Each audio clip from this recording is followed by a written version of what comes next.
کہ چاروں طرف بنی ہاشم کے جوان کھڑے ہوئے ہیں، نوجوان کھڑے ہوئے ہیں، ہاتھوں میں تلواریں ہیں، ہاتھوں میں تلواریں لیے ہوئے، کبھی ادھر جاتے ہیں کبھی ادھر جاتے ہیں، لوگوں کا ہجوم ہے۔ یہ دیکھنے لگا کہ سامان سفر تیار کر کے بیویاں نکل رہی ہیں، لوگ اپنا اپنا سفر کا سامان تیار کر کے نکل رہے ہیں۔ اب ایک مرتبہ یہ دیکھتا ہے کہ دو نوجوان ہیں،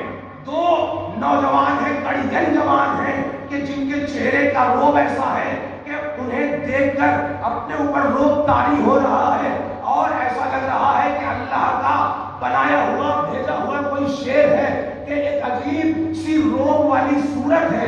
یہ دیکھتا ہے کہ یہ دو شخصیتیں ہیں کہ جو گھوڑے پر سوار ہیں، ہاتھوں میں تلوار ہے اور چہرے پر عجیب روب ہے کہ جنہیں دیکھ کر ہر کوئی خوف زدہ ہے، روب کے عالم میں ہے۔ اب ایک مرتبہ یہ سوال کرتا ہے، پڑوس میں کھڑے ہوئے شخص سے پوچھتا ہے کہ یہ بتائیے کہ یہ جوان کون ہے کہ جن کے چہروں سے نور نکل رہا ہے، نور ساتے ہے اور ایک روب والی کیفیت ہے۔ تو ایک مرتبہ ایک شخص نے تعارف کرایا، یہ جو سامنے ہے، یہ جو آپ کے داہنی جانب ہے، یہ سمجھ لو یہ قمر بنی ہاشم ہے، یہ مولا عباس ہے، یہ عباس ہے، یہ علی کے بیٹے ہیں، علی کے فرزند ہیں۔ ایک مرتبہ آقا عباس کا جب تعارف ہو گیا تو کہا یہ دوسرے شخص کون ہے؟ تو اس نے کہا کہ یہ حسین کا فرزند ہے، یہ بھی علی ہے، یہ زین العابدین ہے۔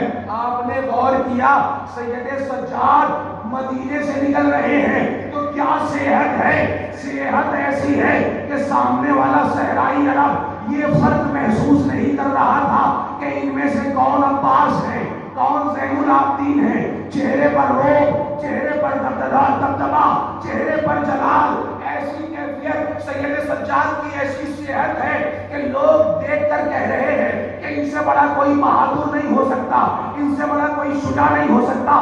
لیکن ہائے کربلا کا میدان، کربلا کے میدان میں امام نے اپنے شیر کو سنبھال لیا، حسین نے آواز بلند کی، پروردگار میں نے اپنے شیر کو روک لیا ہے، تو اپنے شیر کو سنبھال لے۔ جزاکم اللہ، جزاکم اللہ۔ خدا آپ کو کوئی غم نہ دے سے رحمہ میں سے یہ کچھ سوال آگے آپ کی آوازیں کتنی بلند ہو رہی ہے۔ شہزادی فاطمہ کو یہ آواز بہت پسند ہے جو امام حسین کے لیے بلند ہوتی ہے۔ شہزادی فاطمہ کہتی ہے اور امام جعفر صادق بھی کہتے ہیں امام حسین پر اس طرح سے رویا کرو کہ جیسے کوئی ضعیف ماں اپنے نوجوان کی میت پر لوگ روتی ہے، گریا کرتی ہے، اس طرح کا رونے میں کوتاہی نہ کیا کرے، شرم نہ کیا کرے۔ عزیزان ایمان تاریخ کہتی ہے کہ مدینہ منورہ سے یہ بنی ہاشم کا کاروان، امام حسین کا کاروان نکل رہا ہے۔ غازی عباس ہاتھ میں تلوار لیے ہوئے آسمان کی جانب سر اٹھا کر کہہ رہے ہیں الحجاب، الحجاب، الحجاب۔ کبھی دائیں جانب دیکھ کر کہتے ہیں الحجاب، الحجاب، الحجاب۔ کبھی بائیں جانب دیکھ کر کہتے ہیں الحجاب۔ مطلب کیا ہوا؟ اے آسمان والوں پردہ کرو، اے زمین والوں پردہ کرو۔ اب میں اسے سوال کرانے جا رہا ہوں جو علی کی لاڈلی ہے، جو علی کی چہیتی ہے، جو عباس کی بہن ہے۔ مقدرات عصمت و طہارت کو آقا عباس سوال کرانے کے لیے جا رہے ہیں، الحجاب کہہ رہے ہیں۔ الحجاب، اے آسمان والوں پردہ کرو، اے آسمان والوں پردہ کرو، اے زمین والوں پردہ کرو۔ میں کہوں گا مولا ارے شہزادی کے پردے کا اتنا خیال ہے، آج آپ اس شان و شوکت سے مدینے سے شہزادی زینب کو لے کر جا رہے ہیں کہ الحجاب کی صدائے بلند ہے، بنی ہاشم کے زمانہ آپ کے ساتھ ہے، لیکن ہائے جب آپ کا بازو قلم ہو جائے گا، ارے قائموں میں آگ لگے گی، ظالم شہزادی زینب کے سر سے ردائیں چھین کر کہیں گے ارے یہ علی کی بیٹی زینب۔ جزاکم اللہ، جزاکم اللہ۔ خدا آپ کو کوئی غم نہ دے سوائے غم سید الشہداء کے۔ اللہ اکبر۔ ایک مرتبہ آقا عباس آگے بڑھے چاہتے ہیں کہ شہزادی زینب کو سوار کرائیں، ناکے پر بٹھائیں کہ اتنا سننا تھا کہ ایک مرتبہ شہزادی زینب نے اپنے وفادار بھائی، غیور بھائی، شیر بہادر بھائی کو روک دیا، کہا بھائی مجھے وہ سوار کرائے جو یہاں سے تو لے کر جائے، وہاں سے لے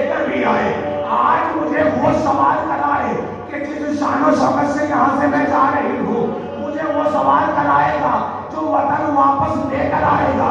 ایک مرتبہ عباس رک گئے, ایک مرتبہ سید سجاد آگے بڑھے. سید سجاد نے کاندھا جھکایا, کاندھے پہ پیر رکھ کے شہزادی زینب ناکے پر سوار ہوئی. میں کہوں گا مولا آپ نے آج شہزادی زینب کو سوار کرایا تو آپ کے ہاتھوں میں ہتھکڑیاں نہیں ہے, پیروں میں بیڑیاں نہیں ہے. آئے 11 محرم کو آپ کے ہاتھوں میں بیڑیاں, پاؤں میں بیڑیاں, ہاتھوں میں ہتھکڑیاں, کوئی سوار کرانے والا نہ ہوگا.